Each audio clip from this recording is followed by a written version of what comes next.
Bonjour, bienvenue dans un épisode de Sur la Terre comme au ciel. Aujourd'hui, on reçoit Philippe Corcuff, un militant anarchiste, libertaire, un sociologue, professeur à Sciences Po Lyon. Et on va explorer qu'est-ce que ça pourrait être une spiritualité sans Dieu et comment ça pourrait participer à un projet d'émancipation. Voilà, sur la Terre comme au ciel, on continue à explorer les liens entre les réalités politiques, sociales, économiques et écologiques et les questions spirituelles et théologiques. Bonjour Philippe. Bonjour. Merci d'avoir accepté mon invitation. Alors, qu'est-ce que fait un anarchiste, quelqu'un qui se revendique de la pensée libertaire, dans une émission où on parle de foi, de religion, de théologie? Je croyais que les anarchistes étaient contre les religions. Alors, on associe souvent anarchisme avec le slogan ni Dieu ni maître, qui a été repris beaucoup par les courants anarchistes, mais qui vient pas de l'anarchisme, hein, qui est le nom d'un journal créé par Auguste Blanqui, qui était un socialiste plutôt autoritaire, pas tellement libertaire.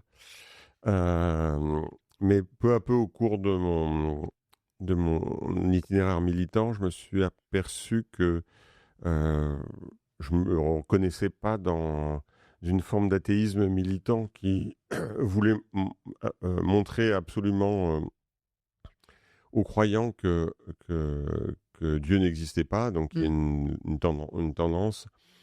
Donc c'est ça qui m'a conduit à me définir davantage comme agnostique. Et il me semble que une des questions importantes qui se posent aujourd'hui pour la politique, et donc pour les libertaires comme pour le reste de la gauche, c'est la question de la spiritualité au sens de l'exploration du sens et des valeurs de l'existence, et que il y a tout à fait un dialogue possible entre des spiritualités religieuses et des spiritualités non religieuses de ce point de vue. Donc, tu avais écrit il y a quelques années ce livre, hein, Pour une spiritualité sans Dieu, aux éditions textuelles. Tu as aussi un livre de dialogue avec plusieurs croyants. Et tu as dit déjà agnostique. C'est des éléments que tu poses au début de l'ouvrage. Et en gros, agnostique, je ne sais plus si c'est le terme démocratique, mais en gros, ça veut un peu dire ça. Agnostique, ça veut dire que tu tranches pas la question de l'existence de Dieu et finalement, c'est pas très important de la trancher. C'est ça ou... Oui, c'est-à-dire qu'on a souvent dans la gauche révolutionnaire, notamment il y a des textes de Engels là-dessus, il y a une vision assez négative de l'agnostique, qui est un peu vu comme la figure un peu du traître. Bon, parce que c'est lui qui est entre les deux, et ça serait quelque chose comme ce qu'on attribue en général aux Normands, c'est-à-dire tête ben oui, tête ben non. Bon, et c'est pas comme ça que je l'entends en remontant, disons, à la pensée grecque présocratique avec Protagoras, avec l'idée que simplement que c'est mettre entre parenthèses la question sans la poser, sans avoir besoin de la poser. Le thème de Protagoras, c'est un peu une ligne à la France-Gall, c'est-à-dire trop grand pour moi. Donc, je ne peux pas en dire grand-chose, c'est trop grand pour moi. Donc, mettons entre parenthèses la question. Et Ok. voilà, c'est comme ça que je définis l'agnosticisme. Tu fais référence à des chansons de France Oui, Gall, à une en oui, particulier. oui, il y a une chanson qui s'appelle Trop grand pour moi. Ouais. Voilà, de France Gall, oui. Est-ce que ça, justement, y compris dans le livre, mais c'est un de terrains de travail, c'est la question de la chanson française. Il y en a plusieurs qui sont cités. Il y a Souchon, notamment, qui est cité dans l'ouvrage. Euh, je dirais, la profondeur des textes de chansons françaises, moi, ça m'arrive de les utiliser en liturgie, par exemple. C'est-à-dire, dans mon culte, je prends un texte de chanson française comme un texte de liturgie. La profondeur de certains textes de chansons françaises, ça dit qu'il y a une... Alors ça dit quoi? Qu'il y a un besoin, qu'il y a une attente, qu'il y a quelque chose chez les citoyens ordinaires d'une envie de spiritualité ou de questionnement ou de quoi d'ailleurs?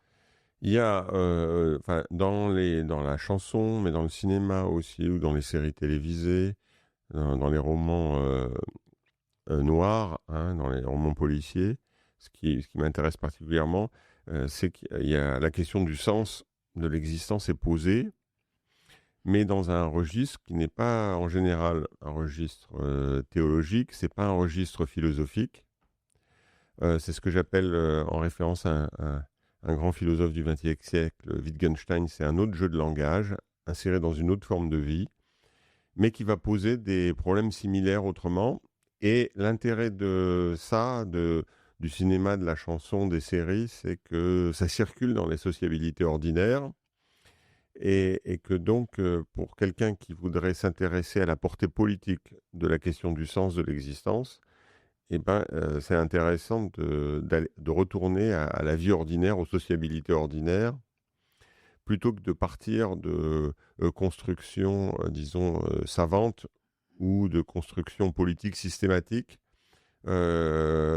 qui empêchent de voir un peu que dans la vie ordinaire, il y a beaucoup de réponses aux questions que l'on pose. Hein. Souvent, on va voir la vie ordinaire comme, en tout cas à gauche, dans les gauches critiques, comme étant aliénée, pris par le capitalisme, pris par les dominations, pris par l'idéologie. Et donc les gens seraient, si on reprend l'idée de Platon, dans une caverne. Et donc le rôle des militants, ça serait de faire sortir les gens de la caverne. Or, c'est souvent les militants qui sont dans la caverne et ils ne voient pas que des éléments de solution sont dans la vie ordinaire. Voilà, et voilà, c'est souvent comme ça. Et donc c'est pour ça que je me suis orienté vers ce que j'appelle, c'est les cultures populaires, ou plutôt on pourrait dire les cultures ordinaires, parce que ça ne concerne pas que les classes populaires, ça concerne des secteurs sociaux très différents, mais ça circule, disons, dans la vie quotidienne. C'est marrant parce que moi, j'utilise, je disais, des textes de chansons dans mes liturgies. Mais par exemple, un petit jeu que je fais souvent sur Instagram, c'est que je prends en capture d'écran des chansons françaises ou de chansons d'ailleurs aussi anglo-saxonnes, où effectivement, je trouve qu'il y a des dimensions souvent spirituelles, en tout cas profondes, sur les questions de sens que se posent les gens. Et c'est dans une très très grande variété de styles, aussi bien la chanson française classique que le rap, que le rock un peu énervé. Et ça, il y a eu. Est-ce que ça fait lien un peu avec ce qu'on appelait les cultural studies, un auteur qui s'appelle Stuart Hall qui a essayé de remettre en avant le fait que les gens, contrairement à ce qu'on croyait, ils ne gobaient pas toutes les. Ils avaient une distance critique avec des objets culturels qui eux-mêmes avaient une distance avec leur caractère commercial. Ils pouvaient être porteurs de sens. Tu as bossé sur une série, par exemple, comme Ali McBeal. C'est sans doute un peu un de ces cas-là, non? Oui, c'est-à-dire Stuart Hall, c'était un marxiste, un britannique d'origine jamaïcaine, noir. Il est à la fois un des précurseurs dans les années 70 de ce qu'on appelle les cultural studies, les études culturelles, mais aussi des post-colonial studies. Hein, la pensée critique, à ce moment-là, elle est très marquée par un texte qui est important, hein, de deux figures de la philosophie critique qui sont Théodore Adorno et Max Horkheimer, qui écrivent dans leur exil aux États-Unis, qui s'appelle La dialectique de la raison. Et dedans, il y a un chapitre sur les industries culturelles et sur l'idée que le cinéma, à l'époque, c'était le cinéma, la publicité, hein, il n'y avait pas encore la télévision, la radio, que les industries culturelles, enfin, il y a une dimension d'aliénation. Mais eux, ils font une analyse des processus de standardisation dans l'industrie culturelle et ils en déduisent automatiquement un effet, le fait que ça s'imprime dans la tête des gens et que c'est pour ça qu'il y a une sorte d'aliénation de masse. Bon. Et ce texte, cette perspective va longtemps être un élément important dans le monde universitaire et dans la pensée critique militante. Hein, on va souvent entendre dire les gens sont aliénés par la télévision, par TF1, par CNews, etc. Bon. Donc c'est quelque chose qui est rentré. Et le propre des cultural studies, disons au cours des années 70, mais ça s'est développé surtout au cours des années 80, va être de montrer qu'il y a des filtres, que en fonction du groupe social d'appartenance, du genre, de la génération, même des conditions dans lesquelles on reçoit le message. Hein. C'est pas pareil de voir une série tout seul ou avec des amis, etc. Bon, et les informations, c'est pareil. Bon, et ben il y a des filtres. Bon, il y a des filtres et ça s'imprime jamais. Et il y a souvent des rapports critiques. Bon, et les gens vont filtrer en fonction d'éléments. Je pense cette série Ali McBeal, qui était une série américaine qui passait en prime time sur M6, c'est, disons, la fin des années 90, le début des années 2000. C'est une célibataire bostonienne, hein, qui cherche l'amour. Et moi, j'ai fait des entretiens, disons, avec des téléspectateurs et des téléspectatrices. Et je pense, par exemple, une cadre du supérieur, qui votait à droite d'ailleurs, qui était fan d'Ali McBeal, que j'interroge. Et elle va se reconnaître à la fois dans la quête, disons, de l'amour idéal et dans le statut social, parce qu'elle a un statut social assez proche. Mais par exemple, si je prends un autre cas de quelqu'un qui était femme de ménage, qui votait à gauche, qui avait beaucoup vécu dans la pauvreté, puisqu'elle travaillait, en fait, elle avait 40 ans, mais elle travaillait comme femme de ménage depuis 4-5 ans. Avant, elle avait toujours vécu de minima sociaux. Elle avait 3 enfants de pères différents. Elle avait quitté ses compagnons. Elle avait été battue par un de ses compagnons, etc. Bon, une situation difficile. Elle-même avait vécu dans une famille avec beaucoup d'enfants qui vivaient sous minima sociaux, donc une situation difficile. Et elle se projetait pas du tout dans l'aspect statut social, mais simplement dans la quête de l'amour idéal. Bon, donc elle filtre, et puis ça peut aller filtrer jusqu'à transformer ce qu'on a vu. C'est-à-dire que je l'interroge sur le dernier épisode d'Ally McBeal. Alors le propre d'Ally McBeal, c'est qu'elle cherche l'amour, mais en fait, ça foire tout le temps. Bon, mais il y a une sorte de quête relancée sans arrêt. Bon. Et je l'interroge sur le dernier épisode. Et elle me raconte le dernier épisode. Elle me dit, elle part avec son amoureux. Bon. Et en fait, dans les derniers épisodes, ça foire encore. Donc je la laisse développer. Ouais. Et puis après, je lui dis, mais il me semble pas que ce soit ça qui soit passé, etc. Et puis elle dit, oh, c'est pas très important. Mais elle avait reconstitué parce qu'elle voulait. Elle était dans une logique où l'amour est encore possible, donc elle avait transformé même ce qu'elle avait vu. Donc il y a des filtres, des filtres qui, voilà. Donc c'est ça qu'ont apporté les cultural studies et qui sort de l'idée et dans le rapport entre ces cultures populaires, chansons, cinéma, séries et les individus, il y a une circulation de choses qui vont dans l'imaginaire. Ce que j'avais trouvé, moi, c'était qu'il y avait une dimension anticapitaliste dans les imaginaires, y compris de téléspectateurs et de téléspectatrices de droite. C'est-à-dire que dans beaucoup de cas, à travers... ce qui était très étonnant, c'est que j'interrogeais sur des gens que je ne connaissais pas sur leur série préférée. Et à travers les scènes de la série et les personnages, les gens me déployaient leur vie sentimentale à un inconnu, ce qu'ils n'auraient jamais fait autrement. Et il y a des va-et-vient qui s'effectuaient avec la série et leur propre vie. Et il y avait l'idée quand même qu'une vie amoureuse et amicale réussie était une vie débarrassée de l'intérêt, des rapports de force, des rapports de domination. Donc, il y avait un imaginaire qui était contraire au capitalisme. Et évidemment, là, il y a quelque chose pour les forces critiques, c'est-à-dire qu'au lieu de chercher à politiser ça, il y a une potentielle anticapitaliste et contre la domination chez beaucoup de gens. L'idée principale des militants critiques, c'est de dire qu'ils sont aliénés. Donc on ne va pas voir à l'intérieur de ces forts intérieurs et de ces imaginaires, puisqu'ils seraient pollués par la domination. Voilà. Donc là, ça oblige à renverser pour la politique quelque chose. Et ça dit que c'est une approche justement très démocratique qui part des gens et du fait que chaque personne est capable d'eux. Et ça rejoint ton idée de spiritualité démocratique parce que finalement, la critique que font les militants sur la culture populaire, c'est un peu la critique qu'ils font sur la religion qui n'aurait qu'une dimension aliénante. Mais inversement, ce que tu décris des gens, comment ils s'approprient la culture commerciale, c'est finalement aussi une spiritualité démocratique qui dit mais moi je fais ce que je veux. En tout cas, j'ai mes propres filtres et je me réapproprie et je reconfigure finalement la spiritualité, le rapport à la spiritualité, à la transcendance selon mon propre vécu. Est-ce que spiritualité démocratique, il y a aussi cette dimension? Est-ce que toi tu as une dimension qui est plutôt aussi d'attention au fait qu'il n'y ait pas un pouvoir qui tienne la spiritualité? Oui, dans le démocratique, c'est ce sur quoi insiste beaucoup la philosophe Sandra Laugier. Il y a l'idée de partir de l'ordinaire et de la vie ordinaire plutôt que de partir de grandes constructions au départ. Ça ne veut pas dire qu'on ne va pas arriver à des grandes constructions. Sans avoir une vision idyllique, c'est-à-dire qu'on a un rapport ambivalent. C'est-à-dire que tu as raison de créer le parallèle avec la religion. Dans la religion, il y a aussi des aspects dogmatiques, il y a aussi des stéréotypes, mais il n'y a pas que ça. Et dans le rapport aux cultures populaires de masse, Et il y a aussi des stéréotypes. Quand quelqu'un a emmagasiné des stéréotypes racistes ou sexistes, quand on va l'interroger sur une série ou des chansons, eh ben, c'est ça qui va aller chercher. Donc c'est là, et donc Mm.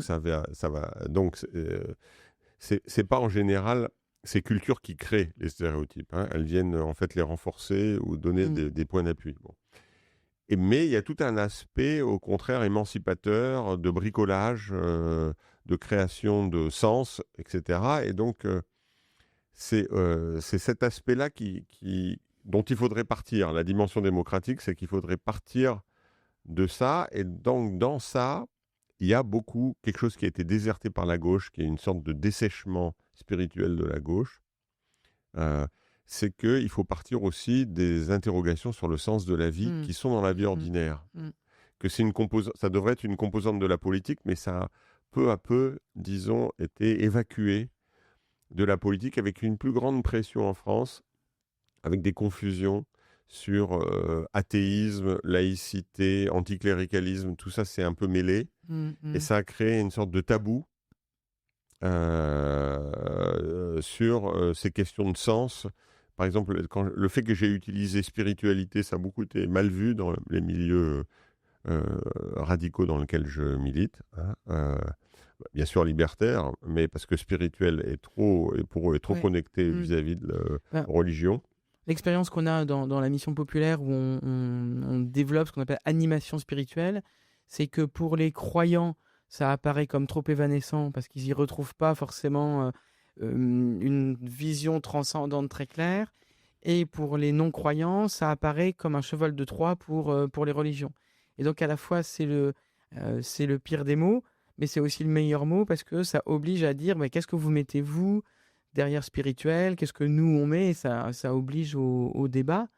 Mais est-ce que j'entends bien que dans ce que tu dis là, et puis c'est ce qu'on trouve quand même dans le livre, tu fais équivaloir spirituel avec quête de sens, sens dans la vie ordinaire des gens, et quelque chose qui pourrait, je crois que tu utilises une seule reprise dans le bouquin, mais le terme d'existentiel, c'est-à-dire qui pose des questions fondamentales sur l'existence. Oui. Ça serait un Et peu qui ça, va spirituel. qui va relier la dimension individuelle à comme des cadres, des valeurs, des formes qui sont collectives, comme des Mm. représentations qui sont collectives.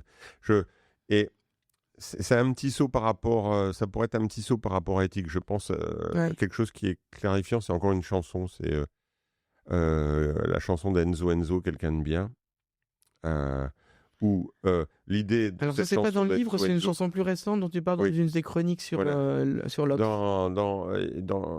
L'idée de Enzo Enzo, c'est une question éthique. C'est Ouais. comment je pourrais être juste quelqu'un de bien. Bon. Mm. Euh, de réévaluer cette question. Et à un moment donné, elle dit qu'elle touche ce qu'elle appelle les questions à la verticale. Ouais. Alors, c'est Ça, ça c'est la Enzo Enzo qui le spiritualité, dit. les questions à la Les verticale. questions à Voilà. la verticale. C'est Les beau questions à comme la verticale. formule. Voilà, oui, oui. Donc, Merci ça touche Enzo ça, Enzo. voilà. Ouais. Et en plus, tu le cites ça à propos de Marianne Budd, qui était l'évêque, qui au moment où Trump était reçu à la Maison-Blanche comme président, il y a un service officiel fait par l'Église À à Washington. Washington, et où elle dit, elle le prend entre quatre yeux, quoi, pour lui dire, et alors, n'oubliez pas le merci, la charité, parce que ce sont les Noirs, les gens hispaniques, ce sont les gens qui travaillent pour nous, qui sont notre quotidien, les personnes LGBT, ce sont nos enfants, ce sont vos cousins. Oui, C'est à ce sujet-là que tu avais sorti oui, mis en avant ta chanson d'Enzo oui. Enzo. Parce que oui, parce que là, il y a une dimension il y a une critique politique qui est une critique avec une dimension éthique, et puis ce petit côté ou spirituel, ça va, disons, vers les questions à la verticale. Mon traitement des choses, je l'avais déjà fait dans un livre beaucoup plus ancien, La Société de Verre, qui était sous-titré Pour une éthique de la fragilité de 2002, donc un vieux livre, où j'avais avancé l'idée de transcendance relative. Hmm. J'utilise aussi dans le livre là l'idée d'immanence à boussole. Donc, Transcendance relative et immanence à boussole. voilà, oui. Donc, c'est l'idée que, évidemment, c'est pas une transcendance Hmm. au sens pour moi nécessairement d'un dieu, Hmm. mais c'est quelque chose qui est un peu au-dessus et qui sert de repère. Bon, qui en fait est issu de la vie, Hmm. mais ce n'est pas simplement le flux de la vie, c'est pas simplement une immanence. Bon, il y a quelque chose qui est un peu au-dessus, hein. Il Il y a Ouais. quelque chose qui vient, il y a des repères, ça peut bouger au cours du temps. Bon, eh ben, la question spirituelle, pour moi, a à voir avec ça. C'est pour ça que évidemment, pour moi, je conçois tout à fait le dialogue avec des spiritualités juives, musulmanes, protestantes, catholiques, Mmh. à partir du moment où je dialogue avec des gens qui ne sont pas dans une logique d'imposer des dogmes. Voilà, Ouais, hein, ouais. voilà, c'est ça. C'est Mais, aussi la dimension euh, démocratique, c'est qu'il peut mais y avoir j'ai spiritualité j'ai- s'il y a pas j'ai de plus en d'imposition plus des de mal dogmes. à discuter Ouais. avec des marxistes ou des anarchistes qui sont dans une logique de dogme aussi. Bon. Mmh, mmh, mmh, mmh. Mais alors, ce que j'entends, c'est quelque chose comme à la fois une philosophie ou une éthique qui aurait, un atterrissage, c'est-à-dire qui serait pas uniquement sur les grandes questions philosophiques, les grands concepts, ou une éthique qui serait sur les grands problèmes, politiques et sociaux et de bioéthique, mais qui serait une éthique qui atterrit dans le quotidien des gens. Donc d'un côté, une philosophie, une éthique qui réinvestit le quotidien et le vécu, et de l'autre, qui se donne un peu plus qui se donne une transcendance, ou en tout cas des questions à la Et voilà, qui des assumerait des questions qui questions vont un peu verticales. plus et qui permet de, Ouais. comme une boussole, un problème d'orientation qui est un peu plus que ce qui surgit de l'immanence des expériences de la vie. Bon. Alors, ouais, c'est cette tension entre transcendance relative, immanence à boussole, c'est cette tension qui m'intéresse, qui me semble, voilà, le cœur de ce que j'appelle spirituel. Et je vois mal comment on, on peut redonner, pas les politiques gestionnaires, parce que les politiques gestionnaires, conservatrices Mmh, mmh, ou social-libérales, etc., les politiques gestionnaires, elles n'ont pas besoin de ça. Bon. Mais une politique, disons, de transformation sociale, d'émancipation sociale, mmh. de l'idée d'une transformation du monde, je vois pas qu'elle ne puisse pas se connecter avec ça. Voilà. Ouais. Et donc, et pourtant, ces politiques se sont, au cours du temps, desséchées. Bon. Mmh. Tu utilises un autre terme qui est éternité sans absolu? Ou c'est oui, je sais plus si c'est toi qui le cites ou si tu cites quelqu'un qui l'utilise? Non, c'est-à-dire que j'utilise cette idée euh, qu'on trouve d'éternité. Bon, Ouais, et je me suis intéressé à une expression qui est dans la vie courante, qui est instant d'éternité. instant éternité. Ouais. Et qu'est-ce que c'est que ça? C'est-à-dire l'éternité, d'ailleurs, c'est pas la durabilité, c'est une dimension intemporelle. Mmh. Et l'instant, c'est la brièveté. Alors, qu'est-ce Ouais. qui se passe dans Mmh. des expériences?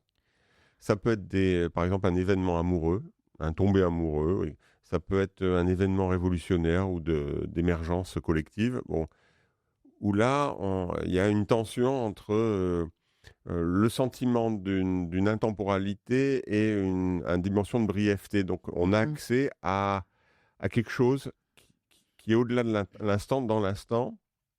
Et c'est quand même une rupture avec une vision quantitative du temps où toutes les minutes va toutes les minutes, où toutes les secondes va toutes les secondes, toutes les Mmh. heures, tous les jours. Bon, hein, parce une grande figure, disons, de la pensée à la fois marxiste et juive, Walter Benjamin, appelle le temps homogène et vide. Hein.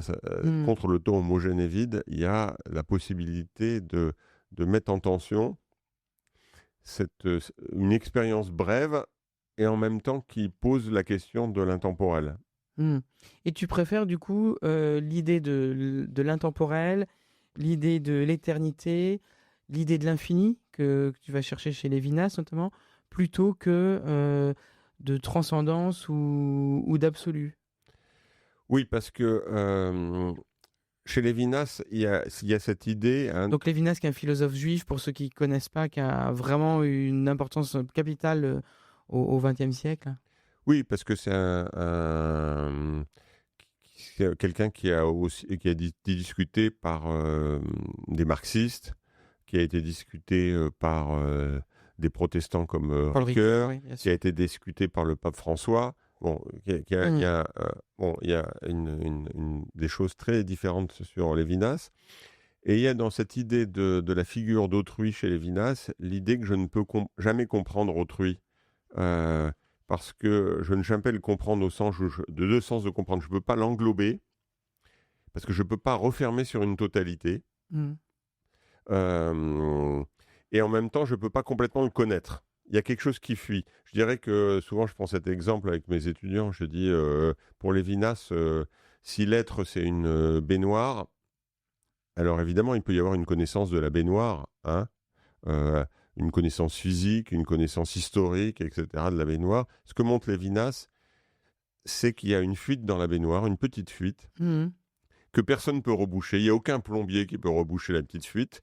Et c'est ce qu'il appelle le visage d'autrui, la singularité. Mhm. Donc Mhm. c'est ça l'infini. C'est-à-dire qu'on ne peut pas boucler complètement. Donc il y a une sorte d'ouverture infinie, hein. Mhm. Et c'est ça qui m'intéresse, hein. Et donc pour la dimension spirituelle, c'est un élément, il me semble important, de ne pas reboucler. Bon. Mhm. Les usages dogmatiques des religions, je sais bien que ce n'est pas les seuls, hein, mais les usages dogmatiques des religions, elles veulent boucler autour Ouais, ouais, ouais. de dogmes, hein. Des Bon. systèmes complètement Voilà. fermés qui s'auto-expliquent. Même quand elles ont tort, elles ont Voilà, raison. c'est-à-dire que là, ils essayent de faire un travail de plombier, là, Ouais. sur le petit trou. C'est- Mais en fait, c'est finalement un travail qui est toujours mis en échec parce que il y a Bah oui, parce alors que ça fuit toujours. c'est ça. Ça fuit toujours. Je me rappellerai toujours, il y avait un sociologue que j'aimais bien qui était dans mon groupe de recherche, le groupe de Luc Boltanski et Laurent Thévenot dans les années 80, 90, qui est mort du sida, Michael Pollack. Il avait fait un travail sur les rescapés des camps de concentration. Et je me rappellerai toujours, il avait présenté ce cas, c'est-à-dire on est à Auschwitz, je crois, et il y a une déportée juive nue qui prend une douche. Et il y a un médecin allemand qui rentre et qui referme la porte en disant « Oh, pardon ». Ouais, Alors, évi- évidemment, c'est vraiment une brèche. dans n'importe quelle Ouais, ouais. situation ordinaire, on comprend ça. Quelqu'un qui est nu et au pardon, mais dans un camp de concentration, Mm. il y a un truc quand même qui fuit. Ouais. Dans la pire circonstance totalitaire, il y a un truc qui fuit. Bon. Mm. Est-ce que il y a une autre expression que tu utilises que j'aime bien qui est de poète Henri Michaud. Je me suis bâti sur une colonne absente. Oui, mais c'est toujours mon rapport à l'idée de transcendance ou de fondement, c'est-à-dire que ce qui est intéressant, c'est issu chez Michaud dans un recueil de poèmes qui s'appelle dans un poème qui s'appelle Je suis né troué. Bon. On retrouve le trou. La fuite. Mais c'est l'idée que je me suis bâti sur quelque chose. Il m'a fallu des appuis. C'est comme une colonne, c'est comme un fondement, c'est comme une transcendance, mais c'est pas une transcendance. Voilà, c'est ça. C'est le comme si une transcendance. Bon, c'est ça que j'appelle aussi transcendance relative, hein. C'est la colonne absente. Il y a quelque chose comme une colonne, mais évidemment, c'est pas ce fondement qu'on peut systématiser dans une formule, dans un dogme, dans un système philosophique ou religieux, hein, parce que ça peut être pareil, ou un système politique où on boucle. Bon. Donc il y a à la fois la colonne, parce qu'il y a bien un appui, et il y a cette absence, bon, ce trou. Bon. Mm. Et comment faire? Parce que le risque toujours en tout cas, la spiritualité telle qu'elle est aujourd'hui mise en avant par pas mal de livres de sagesse qui sont parmi les premières ventes dans les librairies. Alors ça dit qu'il y a vraiment une attente des gens, mais il y a une expression que tu as à propos d'André Comte-Sponville s'adapter à beaucoup de ces livres-là, c'est des aliments philosophiques allégés, enrobés de rhétorique pontifiante. Et comment faire pour que les spiritualités ne deviennent pas des sagesses qui soient juste vides de toute dimension politique, qui soient uniquement, admettons que ça aille à aller mieux, c'est déjà pas mal, mais que ça risque d'être des anesthésiants pour pas changer le monde. Oui, alors c'est parce qu'il y a un marché maintenant de la spiritualité, hein, parce que ce qui veut dire qu'il y a une attente sur la question du sens que n'arrive pas à combler toute une série d'autres choses. Mais tout ce secteur du marché, là si on prend Comte-Sponville ou à une époque Luc Ferry, c'était le haut du panier, c'est-à-dire que c'était des vrais philosophes, mais qui sont sur ce marché, ils sont mis sur ce marché. Hein, Comte-Sponville faisait des séminaires pour des dirigeants d'entreprise, etc. Bon, c'était un business aussi, mais avec une culture philosophique. Et puis, on a quand même dans les Fnac, etc., tout le bas du panier sur ces trucs spirituels. Bon. Mais le propre de ça, c'est que c'est des logiques de réponse. On va trouver la réponse. D'ailleurs, ça crée une insatisfaction parce qu'après, on achète un autre livre, parce que, évidemment, l'idée qu'il y a une réponse qui rebouche le trou, ça va pas. Donc, il y a toujours une insatisfaction. Bon, alors, ce truc basé sur la réponse. Et notre problème, c'est comment réévaluer la spiritualité comme questionnement. Mais ça peut pas être le questionnement sans appui, hein, et à la colonne absente. Bon, il faut des repères, il faut une boussole, parce que si on propose, face au questionnement spirituel des personnes ordinaires, une sorte de béance, je me rappelle, j'ai fait ma thèse sur le syndicalisme cheminot, donc je faisais de l'ethnographie dans un syndicat à Bordeaux, le syndicat CFDT, mais là c'était un entretien avec un conducteur de train qui était à FO. Et il me parle de sa trouille de l'infini. Parce C'est fou, que l'astronomie, etc., ça l'intéressait. Ouais. Mais dans l'idée d'infini, lui faisait mal au ventre, il disait. D'accord. Et il était attiré par ça. C'est fou, ça. Il était attiré par ça, mais il me dit, alors évidemment, ça me fait mal au ventre, je peux pas... Alors, évidemment, il y a comment avoir cette ouverture avec des repères, pas une instabilité complète. C'est ça le problème. On peut pas... voilà. Parce que là, autrement, on a perdu par rapport à ceux qui prétendent apporter les réponses. Hein. Ouais. Mais c'est vrai que c'est l'expérience, moi, mon expérience de pasteur qui circule dans des milieux différents. C'est l'exemple typique, c'est dans une fête, quand sur le coup de 22h30, 23h, l'info a circulé que le gars là-bas, il était pasteur. J'ai droit effectivement à plein de gens qui viennent se poser ces questions-là. Et il faut absolument... Et ce qui peut être difficile, c'est que d'une certaine manière, ils posent des questions en attendant des réponses. Et bon, alors pour le coup, c'est une réaction de protestants, mais sans doute, on voit ça dans la pensée juive aussi. Moi, je renvoie des questions, mais effectivement, les questions ne sont pas seulement... comment dire? Les questions, d'une certaine manière, elles sont aussi des appuis parce qu'elles déplacent les questions vers des questions qui sont des questions que sont posées souvent les philosophes, les théologiens, etc. sur ces sujets-là. Que là, c'est pour une connaissance commune qu'on a, qui est Olivier Abel. Des fois, c'est bien plus important de se mettre d'accord sur ces désaccords ou sur ces questions que sur une réponse ou une affirmation. Il y a une très bonne scène d'une série récente sur Netflix qui s'appelle Nobody Wanders, où ça se passe à New York. C'est un rabbin, mais personne ne sait qu'il y a un rabbin. C'est un jeune, plutôt ouvert, etc., assez moderne. Et donc, quand quelqu'un, on aperçoit que c'est le rabbin, il y a un rabbin, tout le monde est un peu étonné. Hein. Bon, la série est très intéressante sur les questions politiques actuelles parce qu'il va tomber amoureux d'une agnostique qui fait un podcast sur les questions de cul. Bon. Super. Redis le nom de la série ? Nobody Wants This. Personne ne le veut, ça. Ni sa famille à lui, ni du côté d'elle ne veulent cette relation. Hein. Il y a une pression. Et lui, ça l'empêche de monter dans la hiérarchie des rabbins, parce qu'il faudrait quand même elle n'est pas juive, il faudrait qu'il se marie avec une juive, et en tout cas, pas quelqu'un qui fait des trucs... même si c'est une synagogue libérale, pas des trucs sexuels, un podcast un peu osé, tu vois, bon... donc il y a des tensions, etc. C'est assez intéressant. Voilà, tu vois, il vaut quand même mieux regarder cette série sur Netflix pour penser la politique aujourd'hui que d'écouter un discours de Jean-Luc Mélenchon. Bon, alors revenons sur la politique actuelle.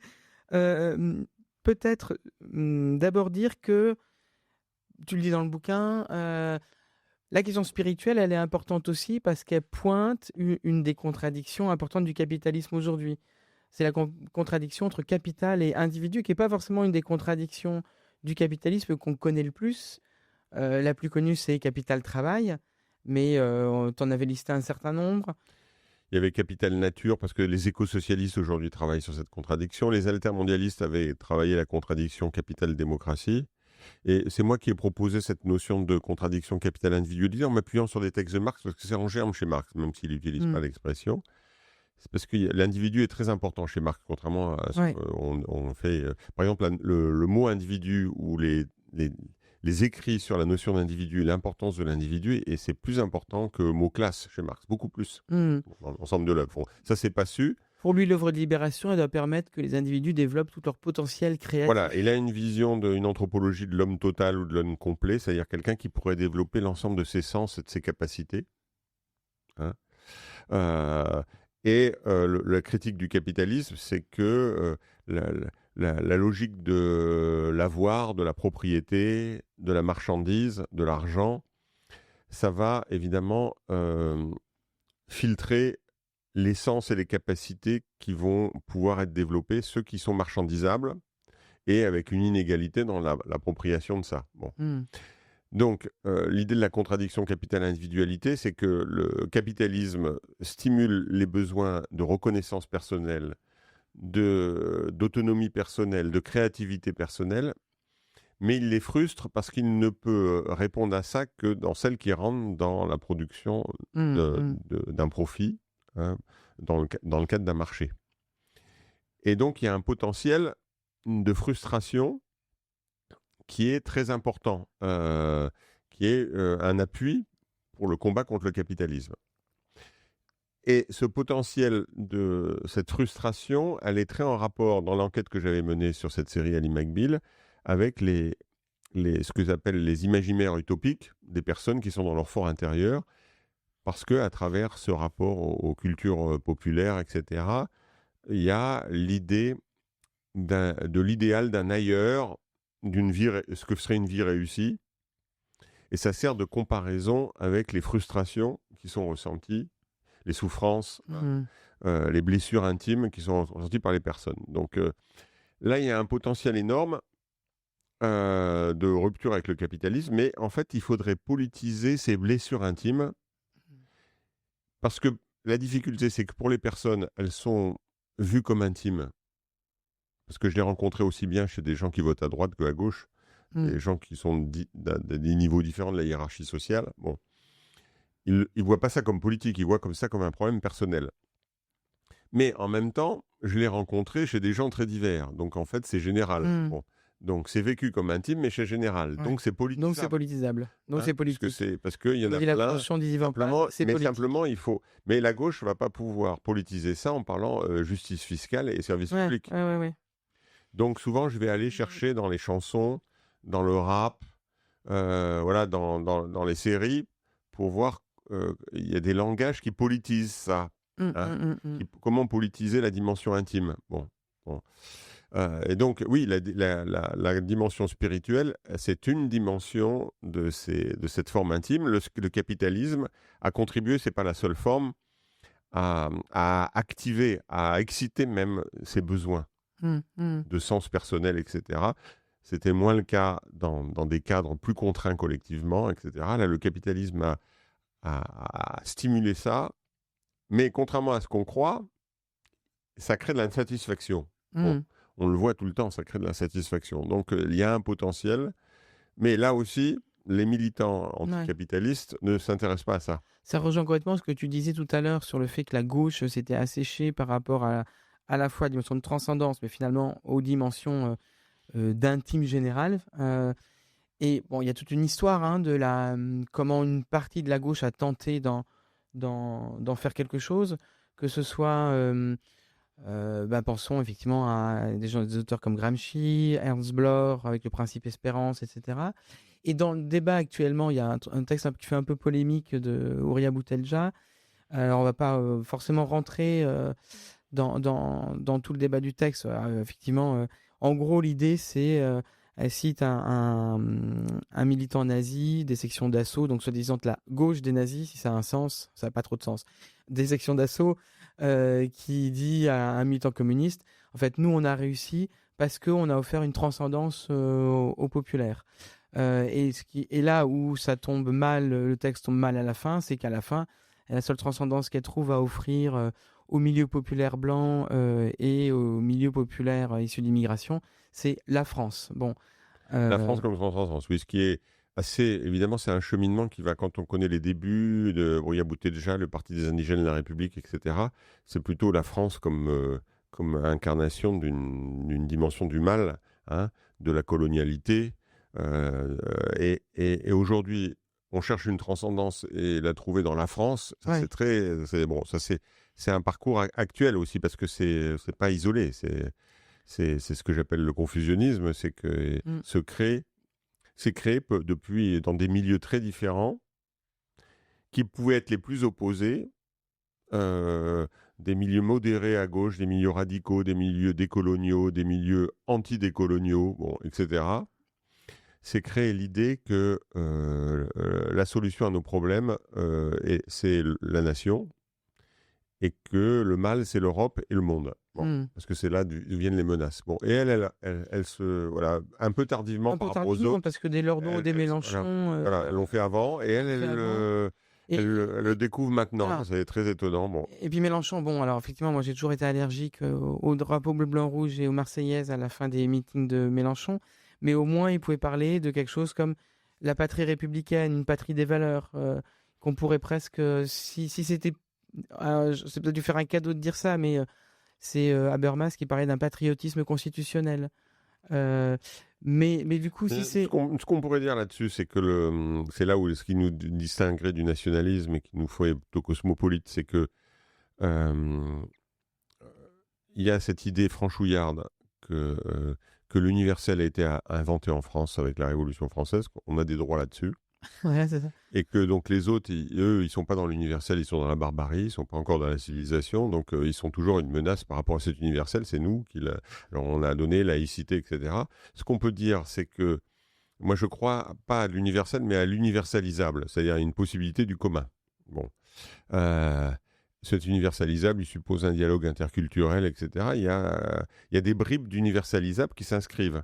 Il y a de l'universalisable qui s'inscrit dans l'histoire de la France. C'est intéressant. Hmm. C'est ça qu'il y avait d'intéressant dans la chanson de Jean Ferrat, Ma France. Oui. Parce qu'il disait Ma France. À moi, perso. Voilà. Ouais. Et il prenait C'est des vrai. bouts. Ouais. Et il prenait des bouts. Hmm. Il prenait pas tout. Ouais. La Ouais. Commune, etc. Ouais. Bon, la Révolution française. Bon, il prenait des bouts et il disait Ma France, c'est une sélection d'universalisables. Et après, je me rappelle une campagne à l'époque Mélenchon, c'était l'époque du Front de gauche. Ils reprennent des phrases de Ferrat, Hmm. mais en disant la France. Ah oui. D'accord. Et alors ça change tout. On fait un J'avais absolu, interpellé là. des militants, Un ils ne absolu, comprenaient ouais. pas pourquoi, et qu'était le changement. C'est la même chose, on reprend des paroles de la chanson de Ouais. Ferrat, mais on dit la France, on ne dit pas ma France. Il n'y a plus la sélection de bouts Hmm. d'universalisable, mais parce que, par exemple, dans d'autres nations, par exemple, on peut dire que il y a ça a été le cas dans les pays nordiques, ça peut être le cas en Allemagne un peu plus. Il y a des éléments d'universalisable de conscience écologique qui sont constitués beaucoup plus importants que la France. Hmm. Et là, ils ont un autre bout de l'universalisable, hein. Ouais. Tu vois. Ouais. Et donc, c'est pas pour dénigrer ce qui se dans une nation totalement, etc. C'est pas pour dénigrer la possibilité d'un horizon d'universel, Hmm. hein, comme horizon, pas comme un donné sur lesquels on aurait des droits de propriété. Bon. Et donc, il peut y avoir des bouts d'universalisable dans la France. Bon. Si on reprend à Ferrat, d'ailleurs, les théoriciens ou les discours politiques ont évacué peu à peu cette dimension spirituelle et individuelle. Mais si on prend la culture communiste des années 50-60 qui est forte en France, où le Parti communiste c'est le premier parti de gauche, bon, il y a dans les discours communistes, c'est le collectif, le collectif, le Ouais. collectif. Ouais. Prenons les chansons de Ferrat. Si on prend une chanson comme Ma Môme, Hmm. où il y avait une chanson très intéressante qui est moins connue, qui s'appelle Les Demoiselles de magasin. Bon, c'est sur les premières grèves dans les magasins, D'accord. où des Demoiselle employés du de magasin, magasin, j'irai écouter ça. des employés de Ouais. magasin commencent Maman, je l'aime bien, je la connais. à se syndiquer. Ouais, ouais. Et puis à la fin, ça finit parce que la demoiselle de magasin va se marier, elle va tomber amoureuse de l'ouvrier qui est aussi en grève. Bon, c'est là. Hmm. Et ben, dans ces éléments, c'est l'intimité. L'intimité est reliée Ouais. au collectif. Hmm. Et c'est ça qui fait le succès de la Ouais, culture ouais, communiste. ouais. Hmm. C'est pas les discours des dirigeants Complètement. communistes, hein. Ouais. Voilà. Ouais, ouais. Et c'est déjà là, en fait. C'est déjà là, mais c'est comme infra-politique, Hmm. hein. Et c'est ça qui fait quand même, ça participe du succès quand même du communisme, Hmm. même Hmm. si c'est pas ça qu'on voit. Et c'est pas dans les discours. Mais ça y est, bon. Je me suis rendu compte de ça récemment, parce que en réécoutant des chansons que j'avais écoutées plus jeune, toi, de Ferrat, bon, par exemple, parce que c'est comme Ferrat, c'était la culture communiste. Hein, bon, Ouais, c'était ouais, ouais. Oui, puis la il y en a figure, fait voilà. des qui étaient moins sympas. Je pense, il y a une chanson qui s'appelle Bande de petits cons. D'ailleurs, ce bande de petits C, 3 petits points, où il se moque des bourgeois qui font mai 68 et qui Voilà, après. c'est l'époque, c'est le Voilà. début au début où le PC est contre mai 68. Après, il se rattrape parce qu'il a fait de mai 68 dans ma France. Mai 68, ça devient un élément de Ouais. l'universalisable. Donc, il a changé. Ouais, ouais. Mais c'est vrai, sur le moment de mai 68, les communistes sont hostiles au mouvement. Bon. Mmh. En ce moment, tu travailles beaucoup sur la question stratégique. Le fait que la gauche a trop longtemps laissé la question de la stratégie, ça se pose dans un moment qui est quand même très particulier, qui est que sans doute, il y a de fortes chances que dans 2 ans, l'extrême droite soit au pouvoir et que faudra réfléchir comment on sort d'une extrême droite au pouvoir. Là-dedans, la question de la transcendance, de l'universalisable, elle joue un rôle. Elle joue un rôle sur le fait que, par exemple, tu parles de Jean Ferrat, on pouvait à l'époque penser qu'il y avait une seule classe qui était la classe ouvrière, qui allait être le moteur de l'histoire, et point, c'était simple. Aujourd'hui, le fait que ce soit moins clair sur quelle est la classe porteuse de la transformation, ça a un lien avec la question de la transcendance ou de l'universable? Alors, la question stratégique, parce que c'est pas toujours connu, c'est un vocabulaire qui est interne au milieu militant, c'est la question du comment. Dans l'histoire du mouvement socialiste et ouvrier, c'est-à-dire comment on passe de la société actuelle à une société radicalement différente. Donc c'est l'élément du comment, et cet élément du comment, il est des figures qui a compté pour moi, qui était le philosophe Daniel Ben Saïd, il y a 20 ans, avait énoncé l'idée qu'il y avait une panne stratégique à, Mmh, à- mmh. à gauche, parce que il Je y te avait... remercie d'ailleurs de m'avoir permis de le rencontrer quand on était ensemble à la rédaction de Contretemps. Pour moi, c'était une rencontre importante. Et on a cru à différentes choses qui n'ont pas marché. Il y a eu au début du mouvement ouvrier avec les mutuelles, puis avec les coopératives, l'idée que la multiplication des expériences de ce type, Mmh. finalement, allait faire qu'après, le capitalisme n'existait Ce plus. qui est toujours une espérance aujourd'hui de Voilà. gens qui développent toujours des Voilà. coopératives Mais il y a ou eu cette idée, des bio. voilà, il y a eu cette idée qui n'a pas marché. Il y a eu l'idée du syndicalisme révolutionnaire, la première CGT, les bourses du travail, où c'est la cellule syndicale qui est le lieu, Mmh. à la fois qui est le lieu de revendication quotidien, mais qui commence à bâtir à travers les bourses du travail la société alternative. Mmh. Bon, Ce qui s'appelle ça, la double tâche dans le voilà, syndicalisme. qui n'a pas marché non plus. Mmh. Et puis après, les choses se sont rétrécies autour de deux solutions. La solution dite social-démocrate, c'est-à-dire c'est les élections, c'est Mmh. Jaurès, c'est les élections qui vont amener... bon, ça n'a pas marché non plus. Et puis autrement, il y a la solution dite révolutionnaire. Il y a une insurrection violente, et puis il y a une prise du pouvoir, etc. C'est évidemment, ça tourne beaucoup autour de la révolution russe de 1917, l'imaginaire autour de ça. Mmh. Et bon, là, ça n'a pas marché. C'est-à-dire, une société, disons, socialiste émancipée n'est pas venue le jour, mais même là, ça a produit une société pire que le capitalisme. Bon. Alors, donc, on a tout ce traumatisme où les solutions stratégiques habituelles ont échoué. Mmh. Donc, on a un grand problème. Bon. Et on a un nouveau problème avec l'émergence de ce qu'on appelle l'intersectionnalité, c'est-à-dire cette idée qu'il n'y a pas une domination principale comme le croyaient les marxistes, entre l'exploitation entre le capital et le travail avec une classe, etc. Mais il y a aussi la domination masculine, il y a aussi l'hétérosexisme, il y a aussi les questions écologiques, le racisme. Bon, donc il y a souvent dans la réalité une intersection de formes de domination et de discrimination, que la même personne peut être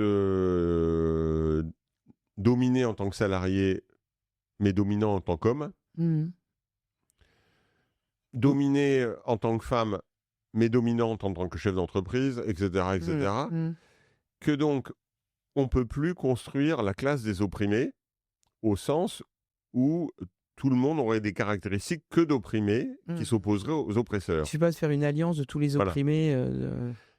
Donc le schéma stratégique à reconstruire est beaucoup plus difficile. Comment on peut... moi, mon hypothèse, c'est que c'est le projet d'émancipation qui peut faire le lien. Hein. Évidemment, c'est aussi des dimensions pratiques, c'est-à-dire la construction, à partir de la vie ordinaire, des associations, des mouvements sociaux, Mmh. de convergence pratique et de formes de réunion pratique et de liaison entre tous ces mouvements. Donc il y a ça. Et puis il y a le projet d'émancipation, et j'insiste beaucoup sur moi ce que j'appelle l'imaginaire. L'imaginaire, c'est un ensemble, c'est à la fois de l'affectif, de la raison, c'est une façon de s'orienter, c'est le fait que certains éléments, on va considérer que c'est injuste ou inacceptable et d'autres acceptables, donc il y a de l'affectif, hein. Mais en même temps, il y a une construction raisonnée par exemple, l'analyse de mécanismes du patriarcat, du capitalisme, etc. Donc il y a de la raison critique aussi. Bon, et ça peut faire le lien. Évidemment, dans cet imaginaire, la question du sens et des valeurs de l'existence est importante. Donc la dimension spirituelle est particulièrement importante, à mon avis, dans la construction de ça. Or, aujourd'hui, c'est ce que j'appelle les questions à moyen terme, mais qui sont importantes. La gauche, c'est détruit pour des raisons différentes. Les deux pôles qui ont dominé la gauche au XXe siècle, la pôle social-démocrate au niveau mondial et le pôle communiste, se sont effondrés pour des raisons différentes. L'un pour le stalinisme, l'autre pour plus lentement, plus récemment, à cause de sa conversion à une forme de néolibéralisme. Donc les deux, donc on ne sort pas de ça indemne, c'était les deux pôles principaux au niveau mondial et en France particulièrement. Donc on ne va pas sortir de ça comme ça. Et donc, il faut se poser les questions de moyen terme, ces questions stratégiques de l'avenir. Or, on est en plus dans une situation d'urgence, c'est que sur le recul de la gauche, c'est constitué, disons, le succès de l'extrême droite, en France et au niveau mondial. Bon. Et que probablement, c'est le plus probable, à mon avis, il faut partir de cette idée, il faut essayer de l'empêcher, évidemment, parce qu'on peut, mais il faut se mettre sur le scénario le plus probable, c'est qu'il gagne en France. Bon. Et c'est pas qu'en France. Bon. Oui, Et donc, il faut commencer à Italie, préparer l'après, c'est-à-dire qu'il y a une alternative après, qu'il ne reste pas là 15-20 ans, comme en Hongrie, etc., ou plus longtemps, que ne s'installe pas quelque chose de... que la notion de gauche ne disparaisse pas complètement, ne devienne pas un truc folklorique. Bon. Donc, c'est ce moyen terme.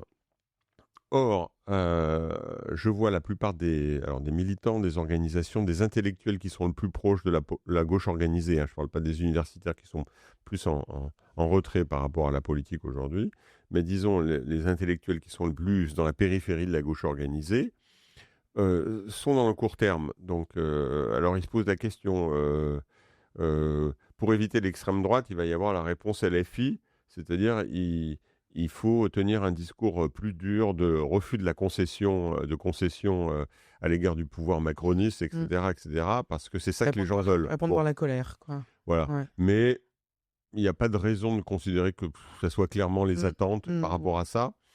Et il faut faire attention, parce que un des problèmes de Mélenchon et de LFI, c'est qu'ils ont beaucoup politisé le ressentiment, et ils ont peu ouvert sur l'émancipation. Ah oui.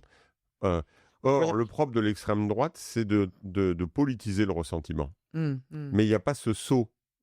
Ça ouvre pas vers quelque chose. Voilà. C'est là qu'il y aurait besoin. Voilà. Et donc, si on n'est que sur l'aigreur, la frustration, la souffrance, etc., la haine de ceux d'en haut, etc., on n'est pas dans une politique d'émancipation complètement. Bon.